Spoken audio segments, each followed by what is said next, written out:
political dispensation such as the one we are witnessing currently in Kenya is enough to tell you that you as Kenyans, you have been making wrong decisions politically. Tour with me through this journey to the end so that you get to know how you have been playing with your development. One, in the elections, we always call it a two-horse race or a three-horse race, and a factor to reckon with has always been Raila Amolo Odinga with somebody else. Now, there is this factor of Raila Amolo Odinga who has been losing, and perceptionally, the supporters of the ODM party, or by extension Raila Amolo Odinga, have always thought that Raila Amolo Odinga has always won, but the votes have always been looted against his favor. Now, you see, the fact that you have only two horses and the media has also contributed in creating that perception.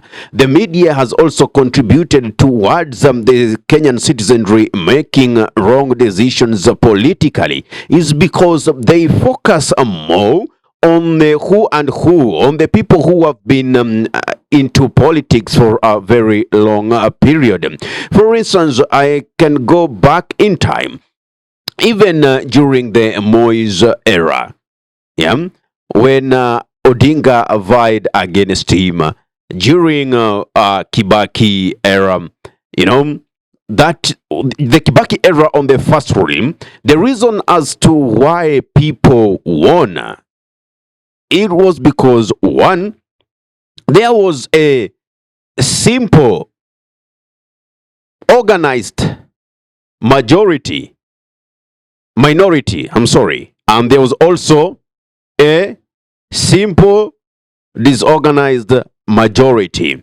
Okay, there is one man who did say something on one of the interviews in our local TV stations, and he said that if you have a simple organized minority, anytime they can win against a simple non-organized majority.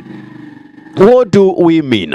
That is what Daniel Arap Moi used to rule for over 20 years in Kenya, because the people were divided along tribal lines. Now, I will give you this kind of analogy. Out of 100%, Moi maybe used to get 30% of the total votes. Remember those days, they were not 50 plus 1. And the IBC, then the electoral body, then was the ECK, Electoral Commission of Kenya. Now, you could see that more people were against Daniel Arap Moi, but in the majority, they were divided in subcategories, and therefore, they could each vote for the person they deem fit. It is then, in 2002, when Raila took Kibaki's and said Kibaki Tosha, when people united against Moi, and they decided, because see, let's say you have 5 candidates against Moi, then these 5 candidates, each of them gets a 10, 10, 10. Yeah, that is almost 50%. And we know voters do not vote 100%. Then we have 30% voting for Moi. Automatically, Moi, with a simple organized minority, will take the lead. Okay? Now, that is what has also been moving on with politics, since they realize that is the matrix in which politics is used. Therefore, now we have Raila Amolo Odinga vying against Mwai Kibaki in 2007. And people believe that Raila Amolo Odinga won. Chaos erupt, post-election violence, and later on, Raila Amolo Odinga gets into grand coalition government. Cases are opened up for Uhuru Muigai Kenyatta and William Ruto. Then Ruto was a member of the ODM party. They unite together for a cause and decide now to vie for elections in 2013, with Uhuru Kenyatta being the presidential candidate and now the running mate being William Samoei Ruto. Through that, they also lead through the sympathy of the mountain. You understand? People forgot what they are being charged for. People forget about integrity when it comes to the ballot. People forget about servant leadership. People forget about competence during elections. Now, that is the mistake that Kenyans have been doing time and again. And that mistake was repeated again in 2022, whereby we had Raila Odinga running against William Samoei Ruto. Raila Odinga with his running mate who was Karua, the NARC Kenya leader, and now we had the UDA party under the Kenya Kwanza alliance by Ruto being the presidential candidate and the running mate being Rigathi Gachagua. Now, all that we are seeing Ruto doing, or Ruto is being accused of, are not new phenomenon in the political era, are not so new. These are characteristics that have so elicited openly. We talk about the Kiambaa church issues, the allegations that he's the person who allegedly sent people to burn the church with the people inside. You know, religious structures are where people run to seek refuge in times of problems, in times of chaos. And it is so bad to go storm into a religious institution and harm people. You understand that? Now, people tended to forget whom William Samoei Ruto is and went ahead to vote for him. Of course, I predicted that he will be voted in, bearing in the political dynamics within the nation. Now, you see, we had Azimio. They were majority in their thoughts, but they were so disorganized. They did not consolidate their votes. They did not consolidate their support base. But Ruto consolidated his support base. In addition, they also consolidated the Mount Kenya region. Now, this is a case of two wild animals that are salvaging or they want to devour, how could we call it, a prey. They want to devour a prey. So, ultimately, the prey has to be devoured, but it has to choose whom to devour it between these two wild animals, Animal A and Animal B. In this case, Ruto and Raila.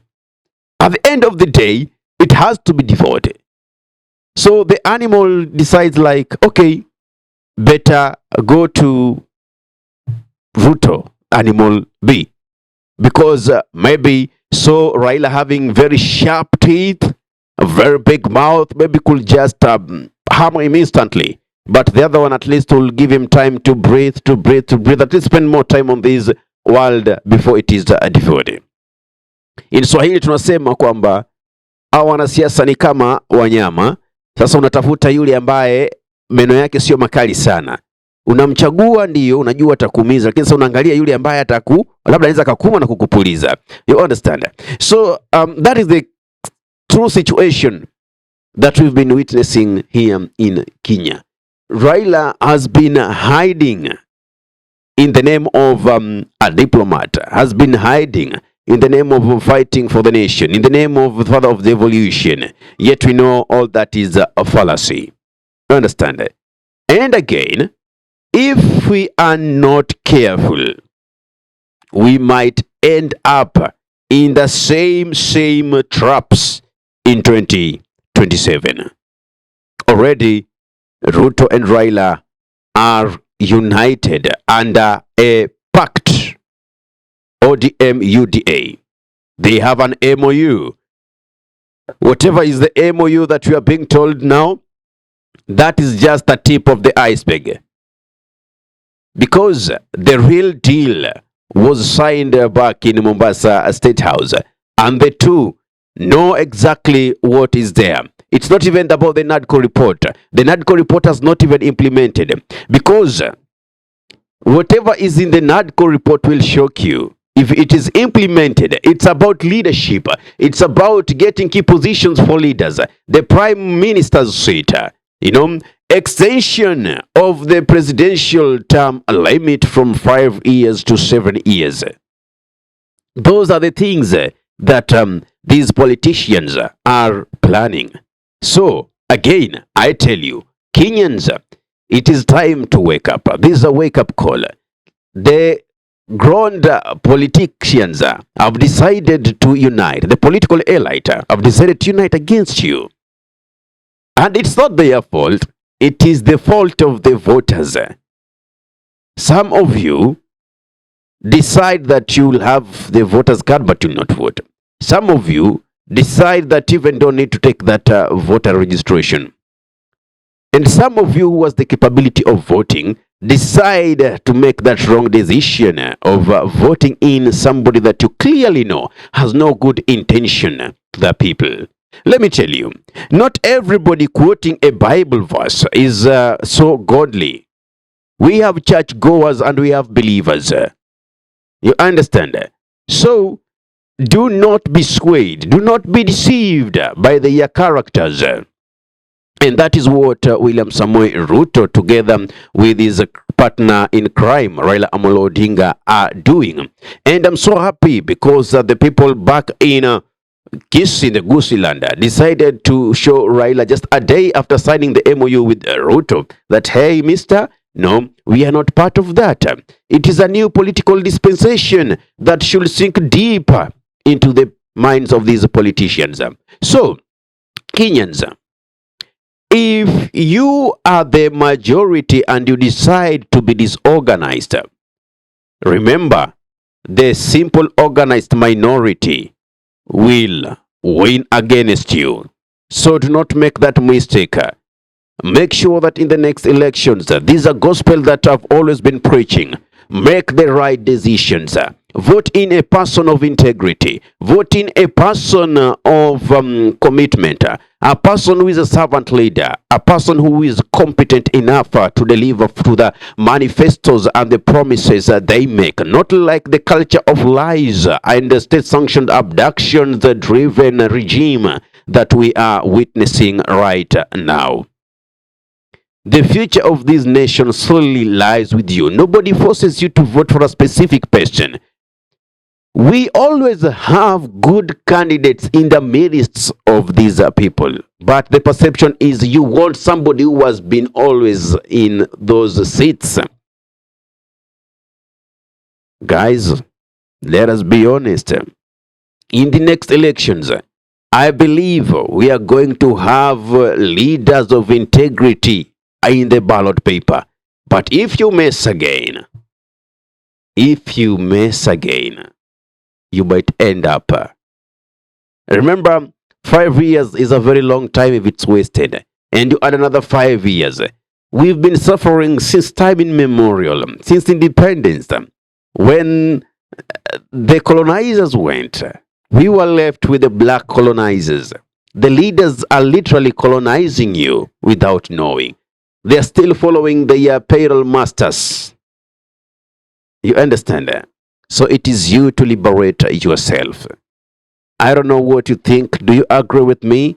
Say why you agree with me. If you don't, also tell me the reason as to why you don't agree with me in the comment section below. If you're watching from my YouTube channel and you love content of this nature, kindly subscribe and press notification button. So anytime that we are live or we upload content of this nature, you'll be the very first person to be notified. Ahmed Khalif is my name for the unscripted talks here in DURB Radio. Assalamu alaikum wa rahmatullahi wa barakatuhu. Kwa timba kali za Afrika, DURB Radio ndio mpango mzima.